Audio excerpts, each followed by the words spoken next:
Hello everyone. आज हम इग्नू का एक नया कोर्स लेने जा रहे हैं जिसका कोर्स कोड जो है वो है BEGC 101। ये अंडर ग्रेजुएट प्रोग्राम का कोर्स है जिसमें BAM BAG या BAEGH ये जो प्रोग्राम है इनके अंडर आता है ये कोर्स। और इस कोर्स का जो टाइटल है वो है इंडियन क्लासिकल लिटरेचर।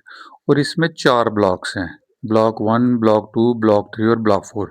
आज हम इसमें ब्लॉक 1 लेने जा रहे हैं। जो ब्लॉक 1 है वो है कालिदास अभिजाना शकुंतलम, यानी कि ये एक प्ले है। और इसी प्ले के माध्यम से पहले हम इस प्ले को पूरा हम डिस्क्राइब करेंगे, इसको समझेंगे। इसके बाद फिर जो सबसे इम्पोर्टेंट क्वेश्चंस हैं जो एग्ज़ाम में आते हैं हम उनको डिस्कस करेंगे। तो प्ले को हम शुरू करते हैं। तो प्ले को जो है ये डिफरेंट एक्ट में डिवाइड है।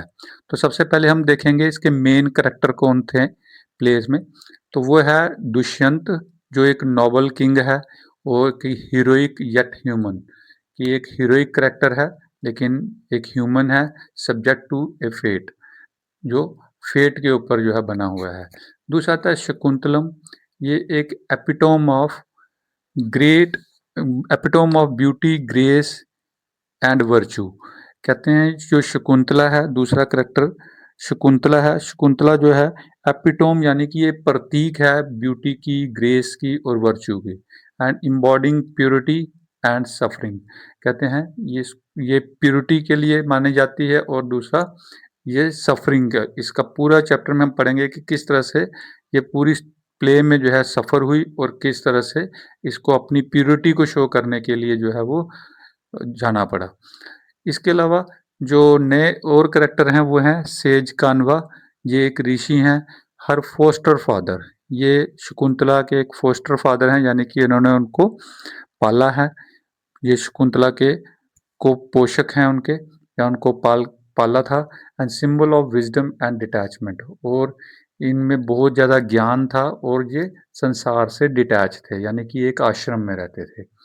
दूसरे हैं दुर्वासा, ये एक हॉट टेम्पर सेज हैं, ये ऋषि हैं लेकिन ये ऋषि बहुत क्रोधी स्वभाव के थे। And who curse drives the plot, और जिनके श्राप के कारण ये पूरा जो है प्ले बना। इसके अलावा जो करैक्टर हैं दूसरे, जैसे मेनका है।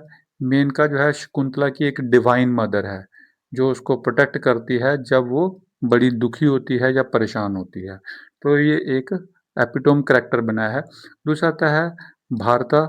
भारता जो है ये सन है दुष्यंत का और शकुंतला का, जो रिप्रेजेंट कर रहा है फ्यूचर डायनेस्टी को, यानी कि जिसके नाम पे आज भारत का नाम पड़ा, तो वो भारत जो है ये इस करैक्टर में है।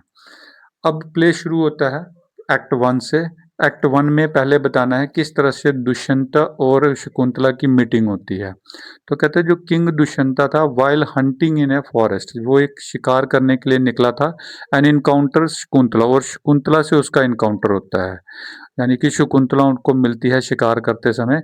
The beautiful foster daughter of sage Kanva, और जो ऋषि कण्वा है उन्होंने उसको गोद लिया था। और ऋषि कण्वा की जो बेटी थी वो शकुंतला, वो उनसे मिली। And living in his hermitage, hermitage होता है आश्रम।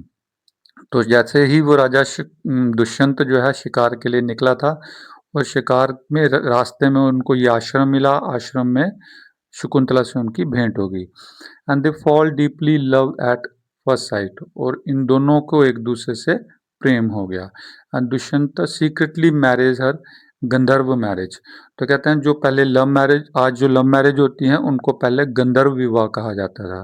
तो इन्होंने सीक्रेटली जो है मैरिज कर ली, और विदाउट जो है कंसेंट ऑफ हर फादर, तो बिना फादर के या बिना किसी रिचुअल के जो है इन्होंने शादी कर ली, जिसको हम गंधर्व विवाह कहते हैं या लव मैरिज कहते हैं। तो ये एक्ट 1 में था। और एक्ट 2 में था कि लव ब्लॉसम। अब इनका लव जो है या इनकी जो अफेक्शन थी और ज़्यादा डीपन होती गई। तो दुष्यंता ने प्रॉमिस किया कि मैं वापस आऊँगा दोबारा आप शकुंतला के पास, and with him to palace as his queen, और उनको यहाँ से लेके जाऊँगा अपने पैलेस में और उनको अपनी महारानी बनाऊँगा। तो ये पूरा सीन जो है एक्ट 2 में बताया गया है। फिर एक्ट 3 में उसमें क्या सीन क्रिएट किया गया कि इसमें कर्स बताया, कर्स मतलब श्राप। तो एब्जॉर्ब्ड इन लव, कहते हैं शकुंतला अपने प्रेम में खोई हुई थी, तो Shakuntala neglect to great sage Durvasa, तो उसके आश्रम में दुर्वासा ऋषि आए, लेकिन हु विजिट द हर्मिट, जैसे ही वो उसकी हर्मिटेज में आए, जैसे ही उसके आश्रम में आए, ऑफेंडेड दुर्वासा कर्सेस हर, तो जब देखा कि जो शकुंतला है वो अपने आप में खोई हुई है, तो वो अपने आप को एक ऑफेंड फील करते हैं। ऑफेंड यानी कि अपने आप को अपमानित महसूस करते हैं कि शकुंतला जो है उनकी तरफ कोई ध्यान नहीं दे रही है। And she thinking of will forget हर, तो वो उन दुष्यंत को ही सोच रही थी, उनका ही ख्वाब ले रही थी, जिसके कारण जो है वो दुर्वासा ऋषि को इग्नोर कर दिया या उन पे नजर नहीं पड़ी। तो उस केस में फिर दुर्वासा ने उनको श्राप दिया कि जिसको तू भूल रही है वो भी तेरी मेमोरी से या वो तुझे भूल जाए। लेकिन बाद में क्या हुआ, लेटर ही रिलेंट, लेकिन दुर्वासा ऋषि को बाद में ये पश्चाताप हुआ एंड एड्स अ रिकॉग्निशन, लेकिन उसने फिर रिकॉग्नाइज किया कि ये मेरी गलती होगी, मुझे श्राप नहीं देना चाहिए था, क्योंकि इसमें शकुंतला का कोई कसूर नहीं था। लेकिन when Dushyant sees the ring में बी ही गेव हर, तो कहते हैं लेकिन जब भी वो रिंग अपनी उसको देगी, दुष्यंत को देगी, तो वो अपनी मेमोरी में दोबारा आ जाएगा, यानी कि उसकी मेमोरी जो है वो दोबारा से रीस्टोर हो जाएगी। कहने का मतलब जो दुष्यंत ने उसको रिंग पहनाई थी शकुंतला को, तो दुर्वासा ऋषि ने जो श्राप दिया था कि जो दुष्यंत है वो भी तेरे को भूल जाएगा, जैसे तूने जो है उसके ख्वाब में खोई है और तूने मेरे को इग्नोर कर दिया। लेकिन बाद में क्या हुआ, उसने खुद पश्चाताप हुआ ऋषि को, और उन्होंने कहा कि उसने अपने श्राप से मुक्त करने के लिए उन्होंने कहा कि जब भी तू ये रिंग दुष्यंत को दिखाएगी, तो दुष्यंत की जो मेमोरी होगी वो दोबारा से रीस्टोर हो जाएगी। तो ये पूरे एक्ट थर्ड में बताया गया। इसी तरह से एक्ट फोर जो था, इसमें बताया है कि किस तरह से डिपार्चर होता है उनका। तो कहता है जैसे ही वो चले गया, दुष्यंत चला जाता है अपने पैलेस में और ये रहती है यहाँ पे। लेकिन जब इसके पिता को पता चलता है, जो इसके ऋषि थे, ऋषि कण्वा, उनको पता चलता है जिन्होंने इसको पाला था, कि अनअवेयर ऑफ द कर्स, लेकिन उनको ये नहीं पता था कि उसको एक श्राप दिया गया है शकुंतला को। तो कहते हैं send Shakuntala to her husband palace, तो वो चाहता है कि उसकी जो बेटी है उसको उसके हस्बैंड के पास मैं ले जाऊं। तो जैसे ही वो जा रहे होते हैं, तो एक्ट में बताया है कि ऑन द वे, जैसे ही वो रास्ते में जाते हैं, तो she losses the ring while bathing in a river, तो जैसे ही वो नदी में नहाने के लिए जाती है शकुंतला, तो रिंग जो थी, जो अंगूठी उसने पहनी थी, तो वो पानी में गिर जाती है। और जैसे ही वो पानी में गिरती है, तो पानी के अंदर जो मछली थी वो मछली के पेट में चली जाती है।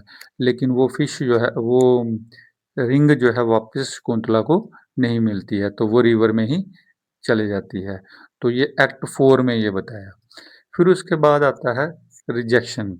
एक्ट फाइव में किस तरह से रिजेक्शन होती है, कहते हैं शकुंतला जब पहुंचती है दुष्यंत के कोर्ट में या उसके पैलेस में, तो under the curse Dushyanta fails to recognise her and reject her, तो जो श्राप दिया था दुर्वासा ऋषि ने, तो उस दुर्वासा ऋषि के श्राप के कारण दुष्यंत जो है वो इसको शकुंतला को नहीं पहचानते हैं, एंड रिजेक्ट हर, और उसको रिजेक्ट कर देते हैं कि मैं तुझे नहीं पहचानता, तो मेरा कोई तेरे से विवाह नहीं हुआ, तो इस तरह से कह के वो उसको रिजेक्ट कर देते हैं। तो heart broken Shakuntala is take away by her mother, और जैसे ही ये वो बात कहता है, तो शकुंतला का जो हार्ट है ब्रोकन हो जाता है, यानी कि दिल टूट जाता है, और उसके बाद वो अपनी मदर के साथ सेलेस्टियल निम्फ, मतलब वो एक अलग दुनिया में चले जाती है, जो उसमें बताया है कि एक सेलेस्टियल दुनिया में, यानी कि एक अलग दुनिया में चले जाती है, जिसको हम कह सकते हैं कि जैसे आकाशी दुनिया में वापस वो चली जाती है देवपुत्री बन के, तो वो दोबारा अपनी हेवनली वर्ल्ड में चली जाती है। फिर लास्ट में बताते हैं रियलाइजेशन। कहते हैं जब जब फिशरमैन मछली पकड़ता है, तो फिशरमैन को क्या दिखता है कि later finds a ring in the belly of the fish. जब वो फिश को काटता है, तो वो देखता है कि फिश के पेट में जो है वो एक रिंग निकलती है, और जो वो उस रिंग को पहचान जाता है, तो फिशरमैन देखता है कि ये रिंग जो है ये मेरे राजा की है। तो वो क्या करता है, प्रेजेंट इट टू दुष्यंत, तो वो दुष्यंत को उसके कोर्ट में जाके, उसकी पैलेस में जाके उसको देने जाता है। तो जैसे ही दुष्यंत उस रिंग को देखता है, तो दोबारा से क्या होता है, उसको अपनी मेमोरी जो उसकी लॉस्ट हो गई थी वो रिटर्न आ जाती है। जैसे दुर्वासा ऋषि ने कहा था कि अगर दुष्यंत वो रिंग देखेगा तो वापस उसकी साइट जो मेमोरी है वो रिटर्न हो जाएगी। तो with the sight of ring his memory returns, तो उसकी मेमोरी जो है वापस लौट आई। And he is filled with grief and remorse for abandoning Shakuntala. तो कहते हैं वो फिर बहुत पछताता है कि मैंने जो है उसका निरादर किया, उसको जो है अपमानित किया और फिर उसको अपने दरबार से निकाल दिया। तो वो बहुत ज़्यादा रियलाइज़ करता है, बड़ा ज़्यादा दुःख महसूस करता है और अपमानित महसूस करता है। लास्ट में एक्ट 7 में बताया कि after years of penance and sorrow, काफ़ी सालों तक जो है राजा को इसका अफ़सोस रहता है, दुःख रहता है। एट लास्ट दुष्यंत जो है फिर जो है शकुंतला से मिलने के लिए जाता है again at the hermitage of sages. तो उसी आश्रम में, उस ऋषि के आश्रम में दोबारा जब वो जाता है, जब उसको वो रिंग मिलती है, तो उसके बाद ही आल्सो मीट देयर सन, और वहाँ पे सिर्फ शकुंतला ही नहीं मिलती बल्कि उनको अपना बेटा भी मिलता है जिसका नाम भारत है, भरता है, जिसके नाम पे ही इस भारतवर्ष का नाम पड़ा। A destined to become a great emperor of India, जो हिंदुस्तान का या इंडिया का, भारतवर्ष का एक महान सम्राट बना था। और finally the family is reunited, और फाइनली ये फैमिली जो है दोबारा से रीयूनाइट हुई। And the fate cycle is complete, और ये पूरा एक साइकिल जो था दुर्भाग्य का वो कंप्लीट हुआ। And in A note of Joy and recognition, और उसमें एक जॉय और रिकॉग्निशन है। तो इस तरह से ये पूरा का पूरा प्ले 7 एक्ट में जो है बताया गया है। अब इस पूरे प्ले में जो थीम निकल के आता है वो क्या है, या इसकी क्या इम्पोर्टेंस है। सबसे पहले इसका पहला थीम है लव एंड सेपरेशन। इस पूरे प्ले में बताया है कि किस तरह से ड्रामेटाइज वे से लव होता है and tested by fate and time, और फिर वो किस्मत के या समय के दाव पे जो है वो उस पे टेस्ट किया जाता है। दूसरा था फेट एंड फ्री विल। तो कहते हैं जो ह्यूमन एक्शंस है are bound by the destiny. इसमें बताया है कि जो भी आदमी काम करता है, जो भी एक्शंस होते हैं, वो डेस्टिनी पे डिपेंड करते हैं। येट लव ट्रियम्फ, लेकिन जो प्रेम है वो हमेशा उसकी जीत होती है, सच्चे प्रेम की हमेशा जीत होती है। इसी तरह से नेचर एंड स्पिरिचुअलिटी, तो कहते हैं इसमें बताया है, एक आश्रम का सीन बताया है। शकुंतला जब आश्रम में रहती है, तो जो फॉरेस्ट हर्मिटेज है, जो फॉरेस्ट में वो जो आश्रम था, वो सिंबलाइज करता था प्यूरिटी को, इनोसेंस को, contrasting with the courtly life. और इसमें एक कंपेयर किया है, कंट्रास्ट बताया है कि किस तरह से राजा की एक कोर्ट लाइफ थी, यानी कि राजा का पैलेस था, और दूसरी तरफ एक प्योर और इनोसेंस लाइफ थी। इसके बाद चौथा जो इसका थीम निकलता है वो है recognition.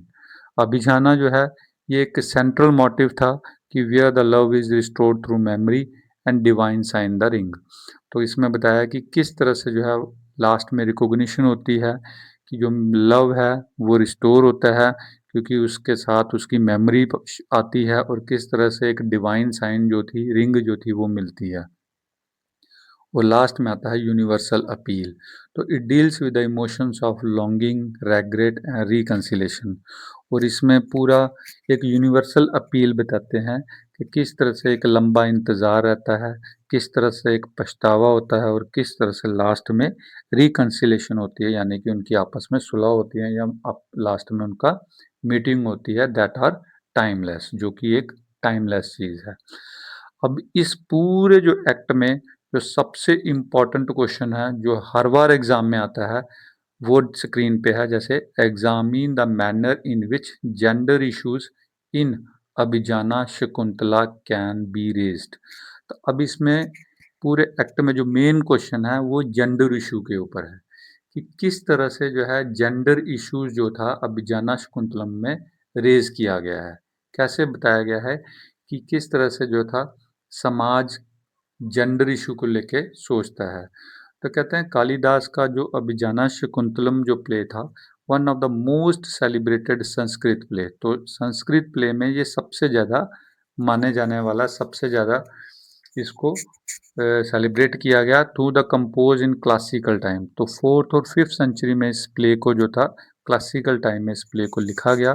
The plays raise question about the women agency. तो इसमें बताया गया कि वुमेन के साथ किस तरह का ट्रीटमेंट उस समय होता था, उनका सोशल रोल क्या है और किस तरह से एक समाज जो था वो पैट्रियार्कल स्ट्रक्चर में था। पैट्रियार्कल स्ट्रक्चर का मतलब होता है पुरुष प्रधान समाज था। And which modern readers often engage with critically. और जो मॉडर्न रीडर्स जो हैं उनको उनको क्रिटिकली देखते हैं कि किस तरह से समाज जो था मेल डोमिनेंस था और फीमेल का रोल कितना कम था। अब इसमें सबसे पहला जो फीमेल का इशू बन आता है क्वेश्चन आंसर में, वो आता है रिप्रेजेंटेशन ऑफ वुमेन आइडेंटिटी। तो इसमें बताया है कि वुमेन की पहचान किस तरह शो की है, इसमें कैसे रिप्रेजेंट की है। तो कहते हैं शकुंतला की जो आइडेंटिटी थी वो क्या थी, she introduce as a as the father foster daughter of the sage Kanva. तो इसमें उन्होंने बताया कि ये एक इसको पाला था ऋषि कानवा ने and is closely tied to the hermitage. और उनका आपस में जो क्लोज रिलेशन था वो अपने आश्रम के साथ था शकुंतला का। And her individuality is shaped by her role as a caretaker. और इसका बहुत ही प्यारा रोल बताया है कि ये एक केयर टेकर थी, प्लांट्स को, एनिमल्स को, ये सभी का बड़ा ध्यान रखती थी। And symbolic of the nature and nurture.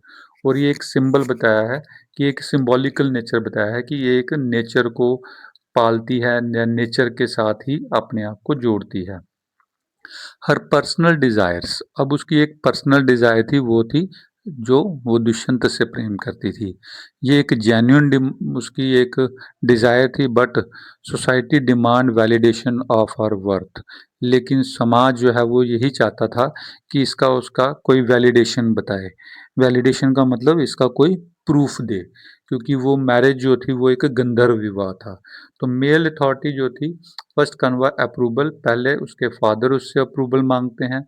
Then last में जब वो कोर्ट में जाती है दुष्यंत के, तो वहाँ पे भी दुष्यंत जो है उससे रिकॉग्निशन मांगता है कि क्या सबूत है कि तेरे से मेरी मैरिज हुई है। तो कहने का मतलब उसके शब्दों पे या उसकी प्रिडिक्शन जो थी उसको उन्होंने कुछ नहीं समझा, यानी कि उसको सबूत मांगा। तो इस तरह से ये इशू रेज हुआ कि जो वुमेन की जो पहचान थी अपीयर सेकेंडरी, मतलब उसकी पहचान जो थी हमेशा सेकेंडरी रखी गई। उसको वैलिडेट होना पड़ता है only through the man acknowledgement. जब तक आदमी उसको कबूल ना करे तब तक उसकी वैलिडेशन नहीं होती। दूसरा इसमें था कंसेंट, डिजायर एंड मैरिज। तो शकुंतला जो था reciprocate Dushyant love and consent to Gandharva marriage. अब जो शकुंतला और दुष्यंत का जो मैरिज थी वो एक मैरिज जो थी वो किस तरह की मैरिज थी, वो एक गंधर्व विवाह था। गंधर्व विवाह का मतलब होता है वो एक प्रेम विवाह था, जिसकी कोई भी जो थी वो किसी भी तरह का कोई उसका प्रूफ नहीं था, यानी कि वो इन्होंने एक दूसरे के साथ विवाह किया था एंड विदाउट पेरेंटल सैंक्शन, जिसमें पेरेंट की कोई रजामंदी नहीं थी। And this affirms her agency in choosing a partner.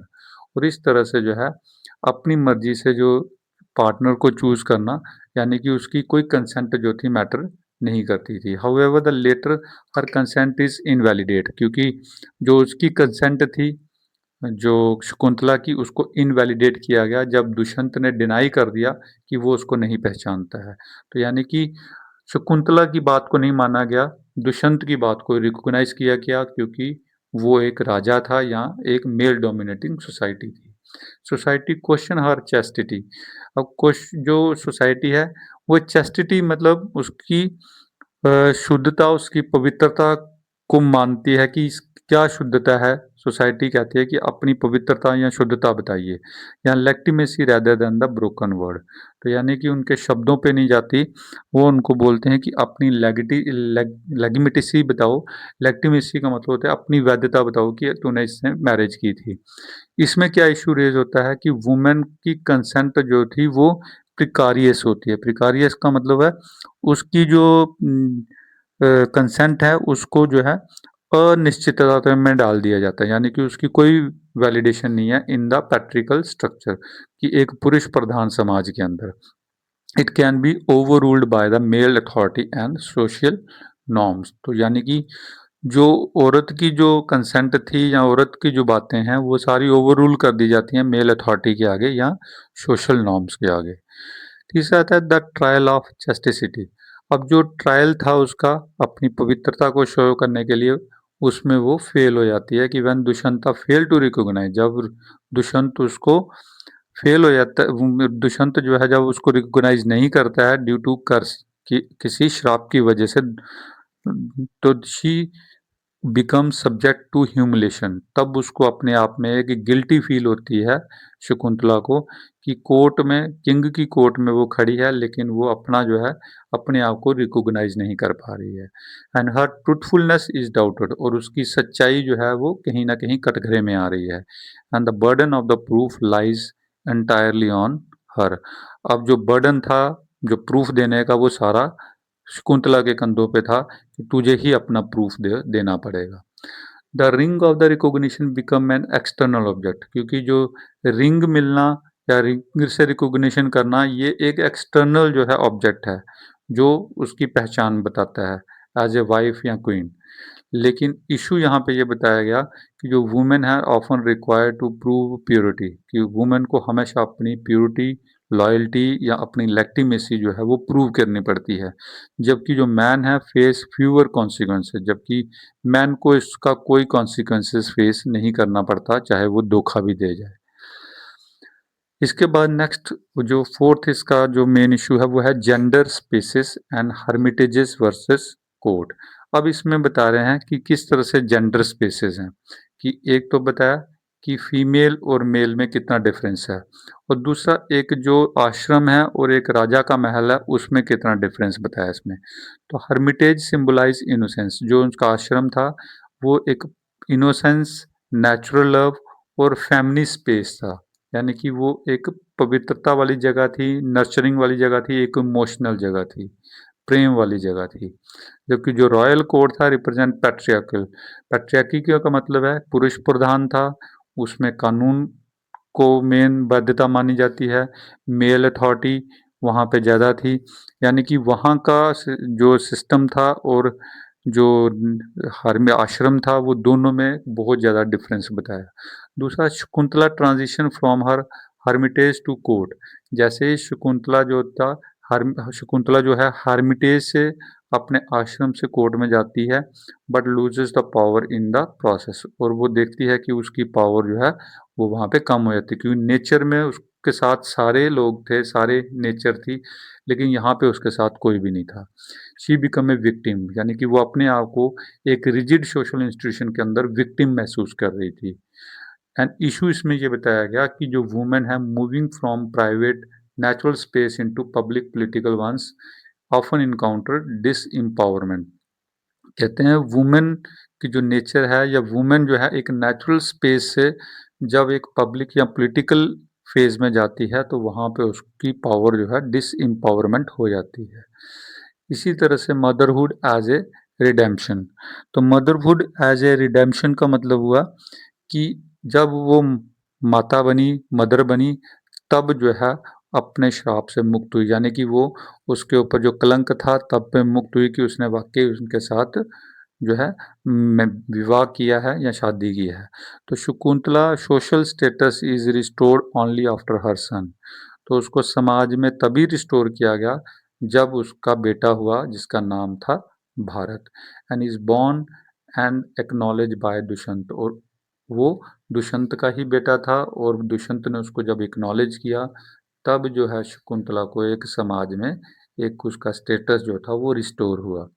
And her motherhood not her personal worth become the basis of legitimacy, लेकिन उसकी ये पर्सनल वर्थ नहीं थी, यानी कि उसको जो है मदरहुड की वजह से उसको लेक्टिमेसी जो है अपनी प्रूव करने, अपनी वैधता जो है प्रूव करनी पड़ी। एंड इशू इसमें ये बताया है कि जो पैट्रिकल सोसाइटी है, जो पुरुष प्रधान समाज है, often measures women value by their roles, तो वो कहते हैं अपने ही ढंग से वुमेन की वैल्यूज जो है वो करता है कि उसका क्या रोल होगा as a wife, as a mother, not as a autonomous individual, यानी कि उसका अपना जो ऑटोनॉमस इंडिविजुअल है या अपना व्यक्तित्व जो है वो उसका कोई नहीं है, यानी कि अगर वो मदर है, अगर वो वाइफ है, तब भी उसका समाज में रोल है। और इसके बाद लास्ट आता है divine intervention versus female agency. तो कहते हैं अल्टीमेटली जो है resolution comes not from Shakuntala struggle but from divine force. कहते हैं शकुंतला की स्ट्रगल की वजह से उसको न्याय नहीं मिला, बल्कि डिवाइन फोर्स की वजह से उसको सारी चीज़ें मिली। यानी कि गॉड रिस्टोर मेमोरी, गॉड ने ही राजा दुष्यंत की मेमोरी को रिस्टोर किया, रीयूनाइटिंग हर विद दुष्यंत, और वो दुष्यंत के साथ मिल पाई, and this undermine her agency. लेकिन ये सारी चीज़ें जो हैं वुमेन की जो पावर है उसको अंडरमाइन करती हैं, कमज़ोर करती हैं, क्योंकि उनका जो भाग्य है depend upon the male authority, यानी कि उनका फेट जो है सारा मेल अथॉरिटी के ऊपर डिपेंड है एंड डिवाइन विल के ऊपर डिपेंड है, नॉट हर ओन एक्शन। यानी कि वुमेन का अपना जो है कोई रोल नहीं है, यानी कि उस समय इस तरह का कोई रोल नहीं था, यानी कि जहाँ तो कोई डिवाइन विल होगी या मेल की जो अथॉरिटी डिसाइड करेगी कि ये वुमेन का जो है इसकी अपनी एक लेगिटिमेसी है। इसमें इशू ये बताया गया कि वुमेन की जो ऑटोनॉमी है इज़ लिमिटेड, वो बहुत कम है, यानी कि उसका अपना व्यक्तित्व कोई रोल नहीं है, जस्टिस इज़ ग्रांटेड एक्सटर्नली, और उसको न्याय तभी मिलेगा चाहे किसी बाहरी जो एक्सटर्नल तौर से या फिर अदर थ्रू देयर एम्पावरमेंट, या वो फिर कहीं एम्पावरमेंट में होगी तो इस तरह से ये पूरा था कि किस तरह से जो है वुमेन का स्टेटस बताया गया उस समय जब ये नॉवल जब ये प्ले लिखा गया। तो इन द लास्ट हम समरी में कहते हैं कि gender issue is Abhijnana Shakuntalam emerge through subordination of female identity.